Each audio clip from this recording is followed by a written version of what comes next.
Hey everybody, welcome back to the shop for S&S. This is going to be episode 127. So I don't have a whole lot of machining to share with you in this episode. I think we're going to have a lot of viewer mail, and I got some new stuff for the shop that I want to share with you. I've got some things that I've been picking up and some new additions, a couple tools, just some mix of different things. So I've got a few short clips of machining some stuff like I do at work, doing some heavy turning, and several little clips that I put on Instagram, and I think I want to share a few of those with you this week since I don't have a lot of machining. But I will say that after this episode, I do have another video that's going to be coming out on a machining job that I do here in the shop. So we'll have some more machining content after this. So we'll go ahead and add in a couple more of our A-Bomb Photo Challenge pictures.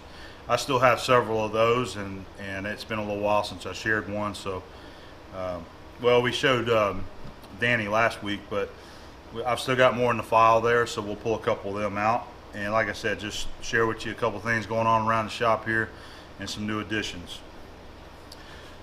I got a couple more things in from that I collected at the Barzy Bash. I think you might like those, so I'll pull those over and show it to you. And I also want to go ahead and mention that we've got another t-shirt that's coming out real soon, probably in another week or so. I'll go ahead and get that campaign rolling.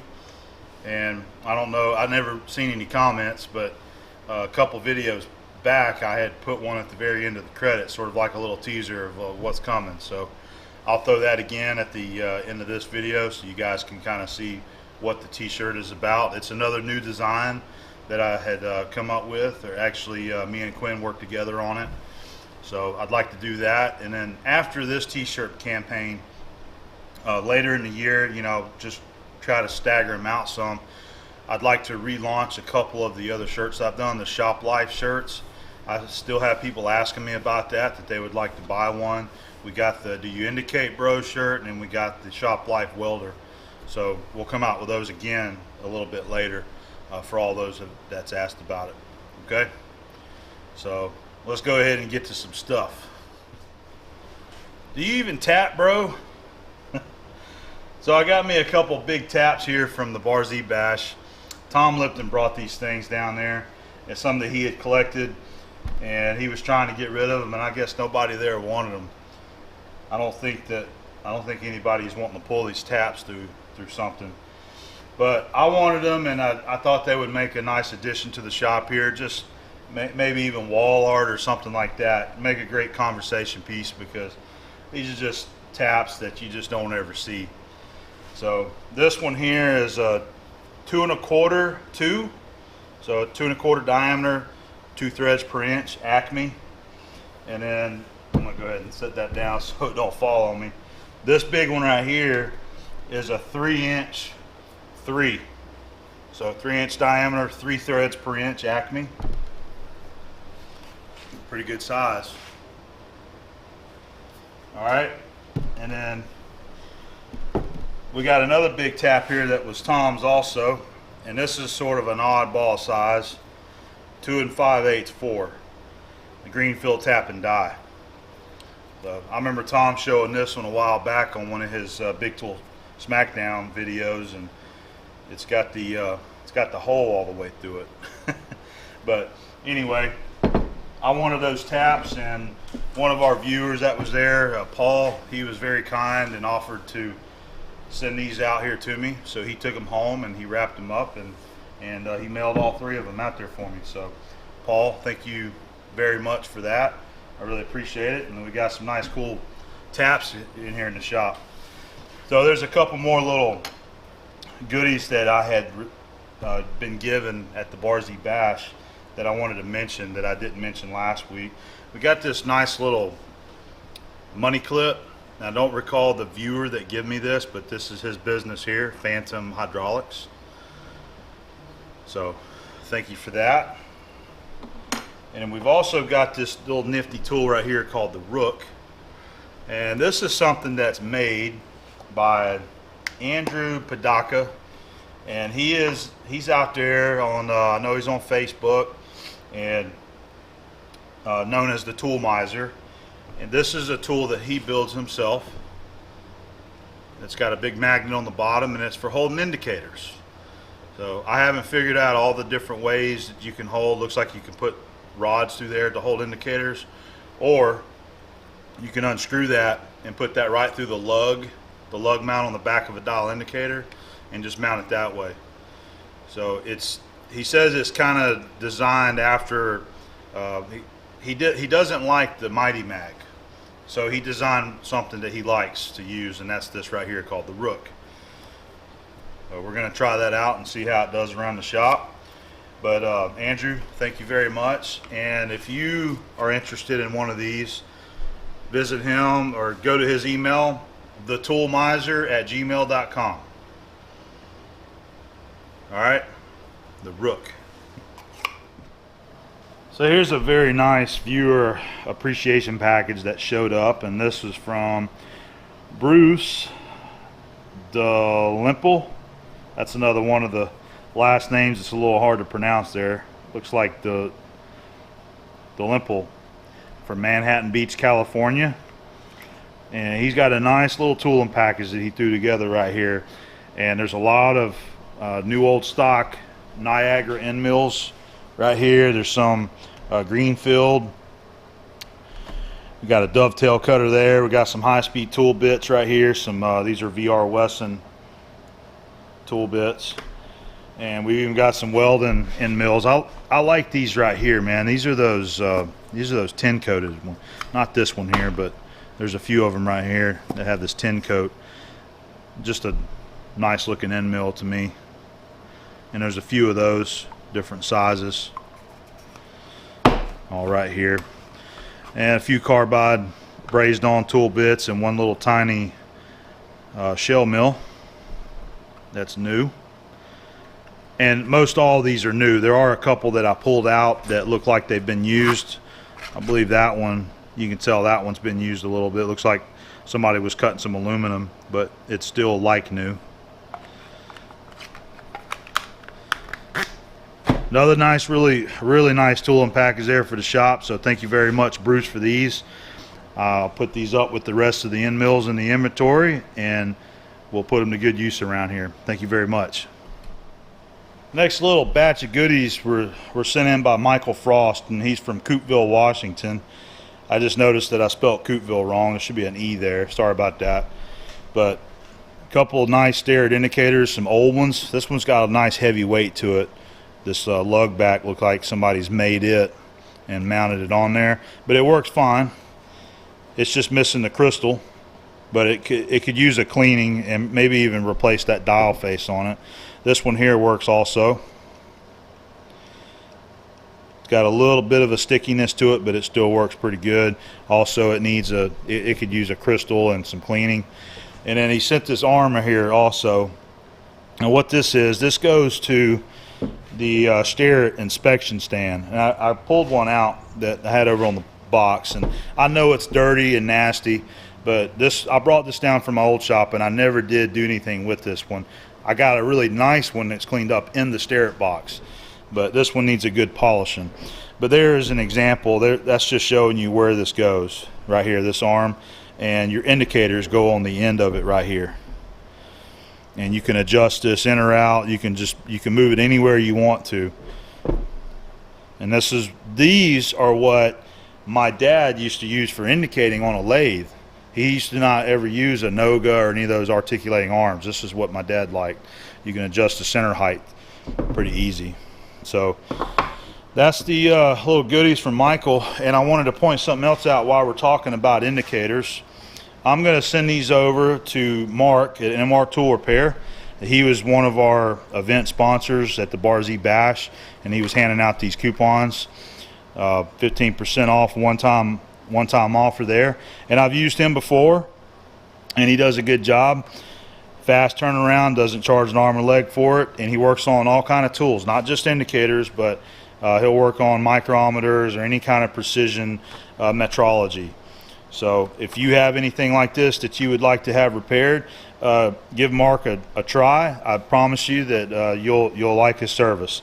Contact him there at mrtool2010@hotmail.com. And tell him A-Bomb sent you over there. He'd appreciate that.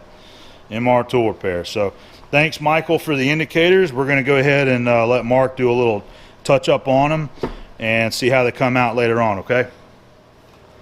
All right, one more goodie for me that I bought. So I just got this DeWalt grinder.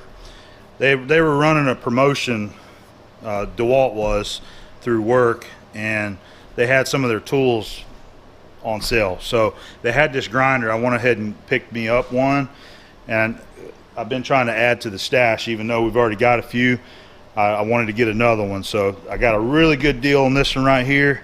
It's the 4.5-inch grinder, and it says made in USA with global materials. But they are a good grinder. We use them at work, and I like them.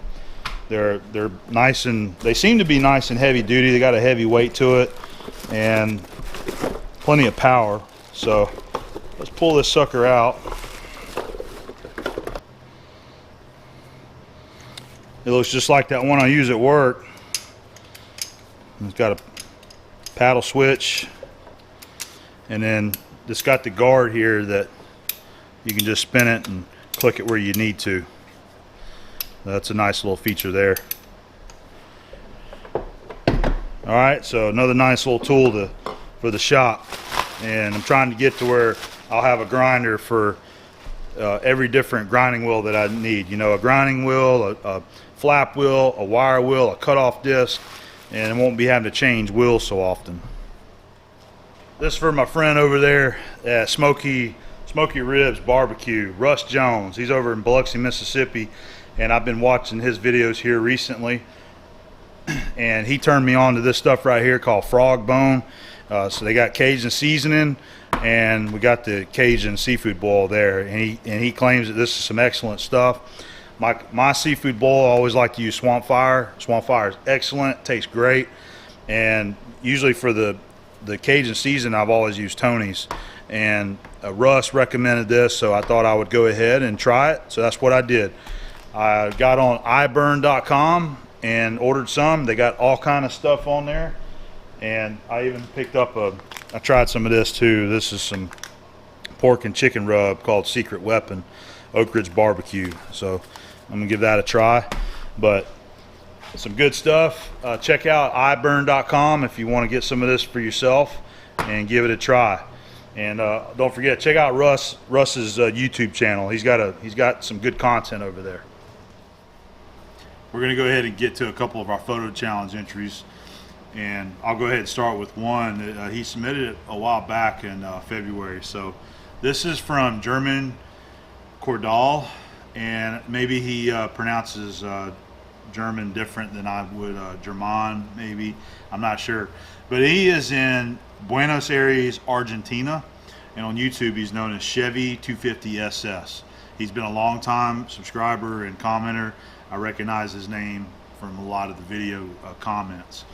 And this is a picture of him in downtown Buenos Aires, and let me see what he calls this. This is called the Obelisco, and it says it's kind of like Times Square, New York. That measures 67.5 meters high, or around 220 feet.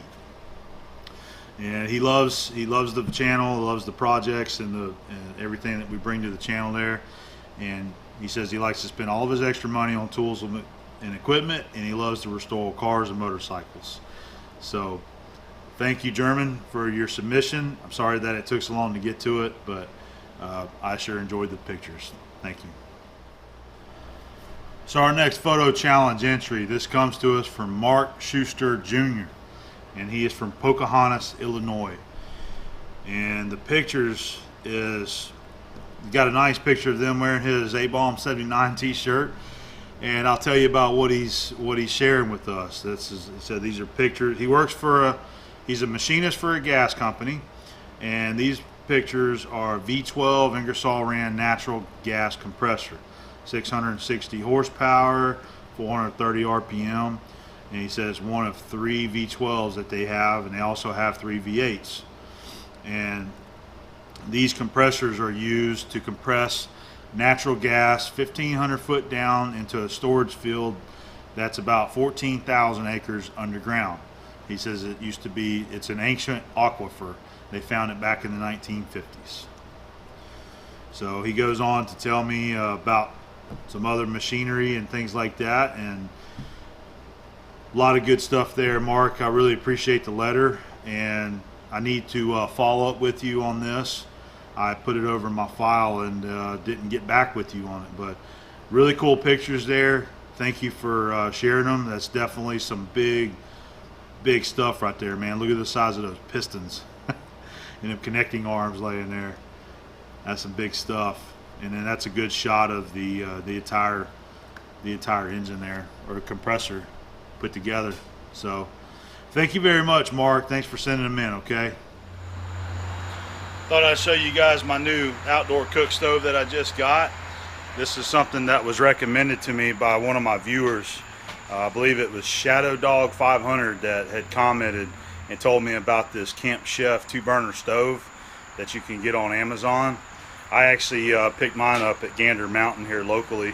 I was over on that side of town. I decided to go and take a look at it in person, and a few bucks more than Amazon, so I just went ahead and picked it up. But it's a really nice unit. I'm excited to have this thing, man. It's pretty cool. I never knew anything about these, and what's really nice about this Camp Chef, here's the box right here.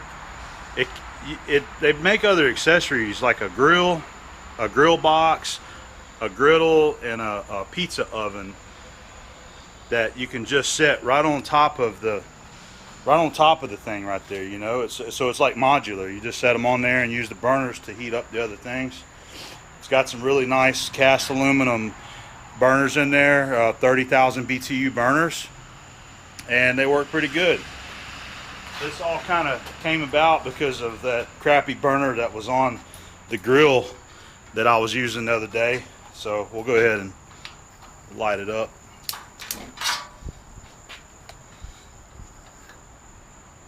Yeah, working much better. There's low, and then that's full blast right there.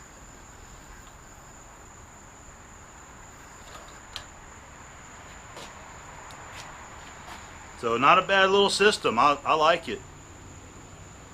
Cleanly built, and it's got these little windshields that just kind of snap on there. You can pull those off, and the legs, you can take those off, so you can actually use that on the tabletop if you want to. So I'm gonna use it out here like it sits, and put a little extra effort into some of my outdoor cooking now.